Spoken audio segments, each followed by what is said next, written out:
Hello there, Statesman Nation, and welcome to another season preview. Today, joining me is head baseball coach Mike Laird. Coach, thanks for joining me today. Hey, it's great to be here, Brian. Thanks a lot for having us. Yeah, last year was talk about last year a little bit before we get into this year. Last year was a big year for you guys, 33-18, 19-12, and a really good Heart of America Athletic Conference.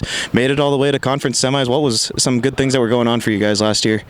Well, we had a very strong culture. We had a lot of good returning guys from way back in 19 when we won the league, and then, of course, we had COVID in 20, so we had some COVID seniors that stayed with us, and that obviously helped us a great deal. So, yeah, it was a good group, a very good group of guys, and we've lost some, but we've also got a pretty good nucleus back.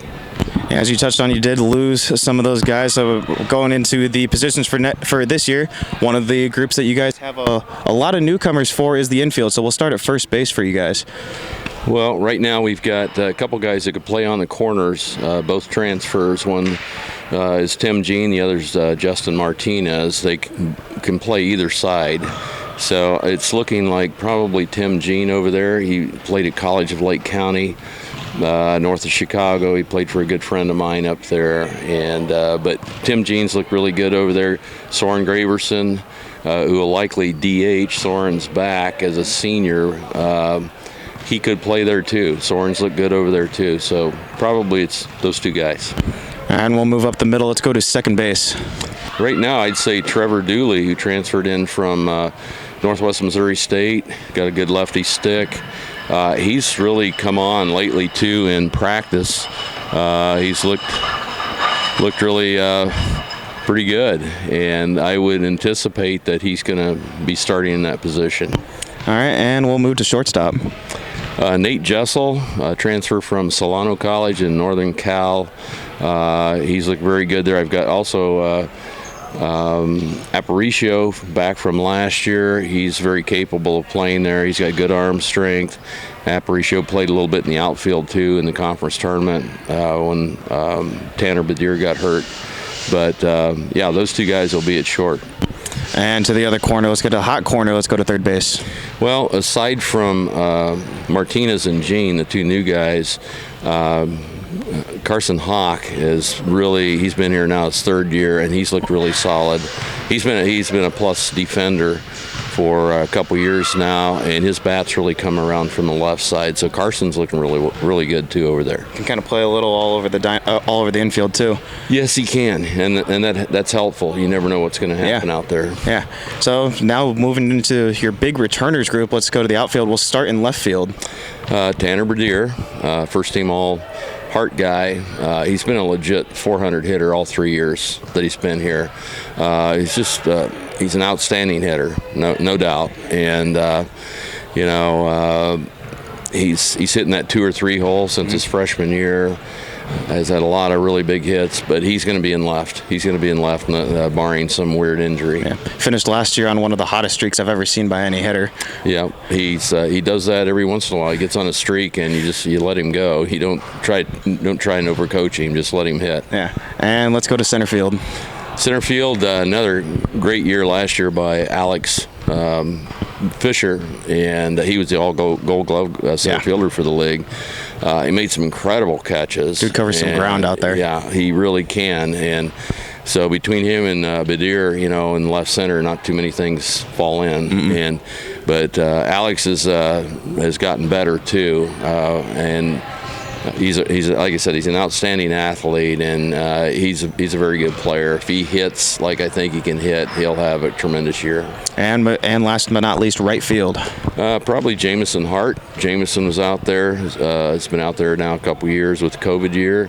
A big lefty hitter. He's got some power. He also runs well for a big guy. Plus arm. So yeah, he's hit in the middle of our lineup the last couple years. Yeah. And we'll kick it back into the infield. Let's go behind the plate. Who's the catching duo looking like this year?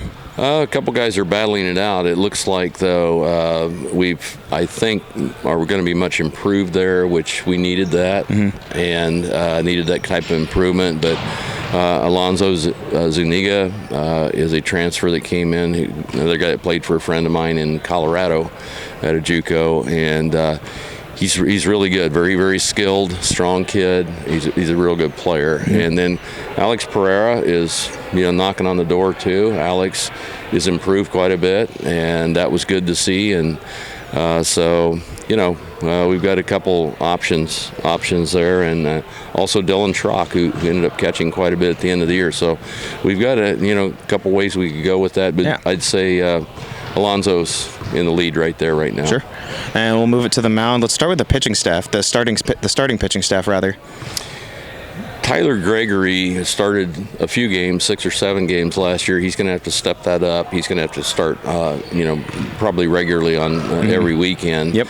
And he's got really good stuff. He's got a low ERA. He can beat about anybody with his off-speed stuff. So as long as he stays healthy, which right now that's a little bit of a question, but if he's healthy, he's going to be pretty good there. And Brian Thomas, who did start on the weekend for us last year, Brian's a plus-type competitor. He really gets after it, and he brings a lot, to the field when he plays. He's been looking real good. He's also got some injury issues right now. Yeah. So that's a concern, especially heading into this weekend. Yeah. A guy named Nick George, who's a sophomore. He's a big kid. Last year we didn't throw him a lot, and we didn't look to him a lot because we had an awful lot of seniors, a lot of starters that were here that aren't here this year. But Nick George is very much improved, and Nick George has got a real good chance to be a weekend starter for us. Okay. Along with Ty Harder. Yep. Ty pitched some as a freshman, and he's looked good as well. And a guy that also Michael Carr. Michael Carr is more of a relief guy, but I see him throwing quite frequently. He's an older guy, and he's been around. He's got a lot of savvy out there. He knows what he wants to do, and he can get people out. Sure. And then, of course, Stetson Denning. This is his 4th year here. He's done some starting, but he's pitched in a number of roles. So those, and he's really good. So those guys right there are the primary returners that we have on the hill. Okay. How about any newcomers that you're adding to that bullpen? Got a couple freshmen, but I didn't bring any. We don't have any transfer pitchers. Sure. So one thing that is, so we've got a couple freshmen, big kids. Big 6'4" kids that are going to end up being pretty good for us, I think, after they've had a little experience out there. One of them is also hurt right now. So we've got 3 guys that could be starters actually on the hill, and they're kind of nicked up, which is not a good thing. No. And what we may do as well, Tanner Bedier was a starting pitcher as a freshman, and he's a lefty from with pitching. He hits right, and he was very good. Tanner's going to throw a lot more than he's thrown the last couple of years. So, and then a couple of our outfielders, Hart from right field's got a 90-plus arm. Hart could throw some also, and so we got a couple of those two-way guys that are going to have to help us out. Yeah, for sure. So aside from all the newcomers in the infield and behind the plate, any other newcomers that you think could make a name for themselves this year? A couple of those pitchers, like I said. Braden McCann is one of the pitchers I'm talking about, and Camden Anderson. Those are the 2 big freshmen guys that they have a chance. They have a chance, and they're going to have to throw some. And so we'll see how they progress, but I'm keeping my fingers crossed. And both those guys are hard workers, and I think they're part of the future, that's for sure. Yeah. And you mentioned earlier, Heart of America, always tough in baseball, had some big-time names last year like Central Methodist, Mid-America. What's the conference looking like this year? Well, CMU, Central Methodist, is ranked number 2. Yep. They're almost at a little bit different level than most of the rest of us.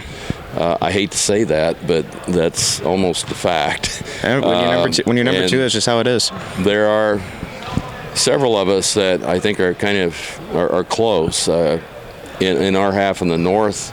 Of course, we've been really good. We ran into our crossover games last year. The only 4 crossover games we had last year was against CMU. We were lucky, right? Yeah, something like that. And then teams like Clark played Park University.